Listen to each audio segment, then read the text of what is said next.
It is not who you are that holds you back. It's who you think you're not. Dennis Waitley. Every one of us has those moments where we look at our life and assume that this is just how things are going to be. You get used to the daily routine, the regular noise of life. And it's very easy to feel like you've hit a baseline where personal change just doesn't seem that realistic anymore. You can look at the time you spend doing so many things each day, and based on your responsibilities, it can feel reasonable or realistic to stay right where you are. However, each of us also has those moments where we wonder, should we be accepting of a level that's lower than what we're actually capable of reaching?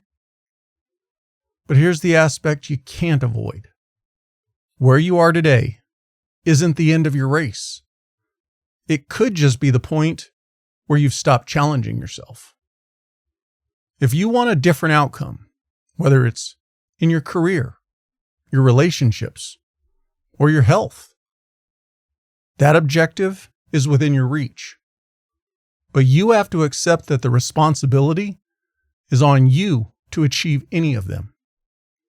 Having a belief in your ability to grow isn't something that just happens to you. It's an active choice.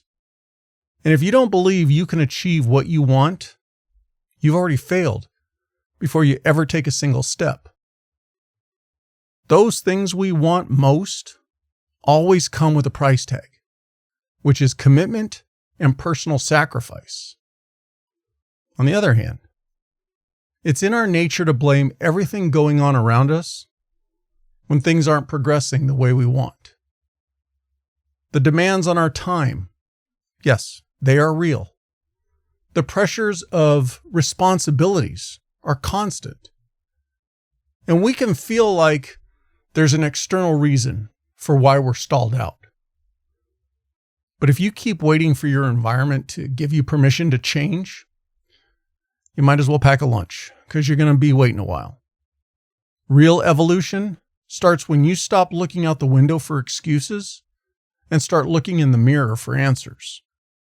And none of us can hear this too often. Nobody's coming. Nobody's coming to fix your routine, carry the burden for you, or build the future you always think about. And yes, that can feel stressful at first, but it's actually the most empowering realization you'll ever have. When you take ownership of who and where you are right now, you also claim your control over where you go next. You stop being a bystander in your own life and you start steering the ship. Because taking ownership isn't about beating yourself up over past mistakes or ignoring real-world challenges. It's simply recognizing that your standards, your choices, and how you respond are entirely on you. And once you own where you are, the next step is learning how to lean into the friction that's been holding you back. But the thing is, when we start looking at making our changes, often our initial reaction is usually a subtle resistance because your brain is wired to keep you safe. So the moment you decide to push past your current baseline, alarm bells can start going off. However, that internal discomfort isn't a sign that what you want is wrong. It's merely proof that you've finally reached the perimeter of your current comfort zone. Yet for most of us, when we hit that initial wall of friction, we tend to treat it like a stop sign. We feel the anxiety or the risk of looking foolish, and it's easier to pull back to what feels familiar. You might tell yourself the timing isn't right or that you aren't ready yet. But what you're likely doing is giving in to fear. But what that guarantees is that you'll stay exactly who you are right now. So if you want to evolve, you have to redefine how you view that pressure. Discomfort isn't a warning to stop and turn around. It's the entry fee for growth in any area of your life. So whether you're trying to fix something at work, getting your physical health back on track, or addressing a tough situation in your personal life, the path forward most often goes directly through the exact thing you're probably wanting to avoid. Remember, you don't need to eliminate fear or ensure that you feel fully confident before you take action. You just have to accept that feeling uncomfortable is part of the process, and then push ahead anyway.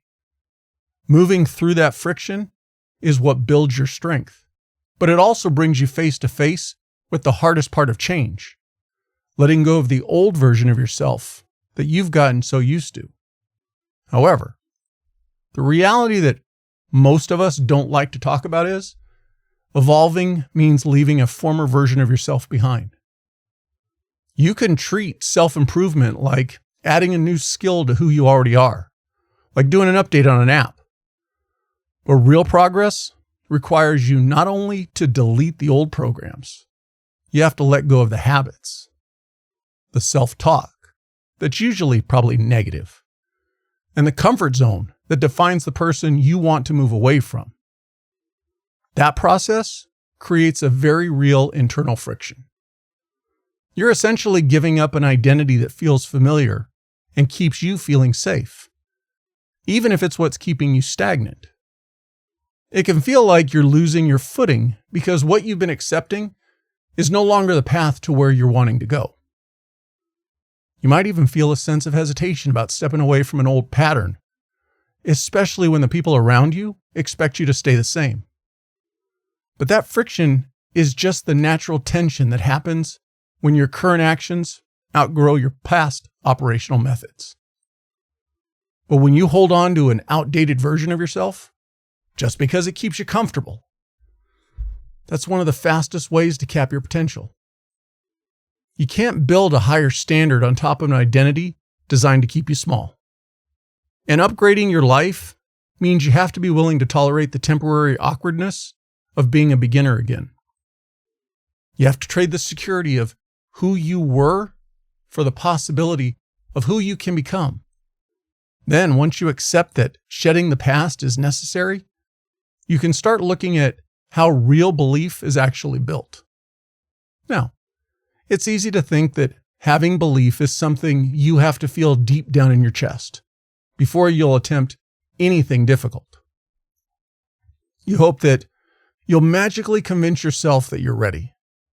But that's not how human psychology actually works. Real belief isn't an emotion you rely on out of nowhere. It's a track record you build through execution. Your mind relies on evidence to decide what you're capable of doing. You can tell yourself all the positive affirmations you want. But if your past actions show a pattern of quitting when things get uncomfortable, your brain knows the truth. And trusting in yourself requires proof, especially when you might not be feeling it. Like those times when you're tired, but you still get up and go to the gym. Or when you have that tough conversation instead of putting it off. Over time, those wins stack up. And you stop needing to rely on optimism because you have proof of your ability to handle pressure and follow through on your word. That shift changes you. Your confidence stops being that feeling that comes and goes based on your mood and becomes a steady expectation based in demonstrated capability. And once you realize that action creates belief, the final challenge isn't taking that first step. It's staying the course when the initial excitement fades. But once you start taking action, another trap can show up very quickly. That's craving for fast results. We live in a world where almost everything is on demand. So we naturally tend to expect a return right away. We want measurable progress that tells us we're doing a good job. But true transformation doesn't move on an instant timeline. In the beginning, your work is likely going to happen in private. And for a while, it might feel like nothing is changing. That gap between taking action and seeing measurable outcomes is where most of us abandon our goals.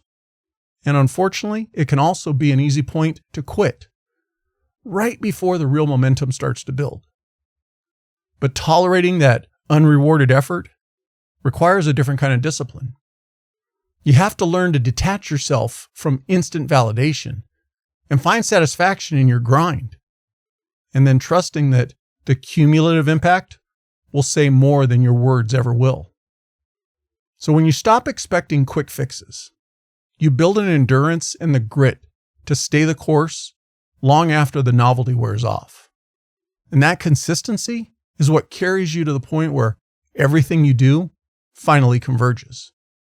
When you strip away the daily noise, all the justifications and excuses, or the safety of staying comfortable, you're left with a very simple choice.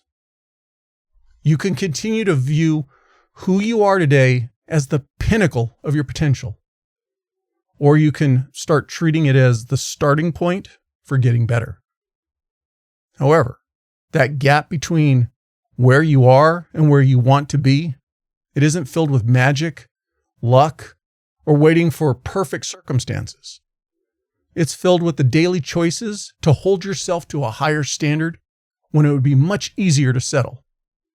It's built in those private, unrewarded moments where you choose execution over convenience and progress over comfort. Real change isn't boisterous. It happens when you decide that you're no longer willing to negotiate with your potential. And every outcome you want is sitting on the other side of the work you've been holding off doing, and the identity that you've been hesitant to leave behind. So take a look at where you're putting your energy. Look at the standards that you're tolerating, and decide what actually matters to you.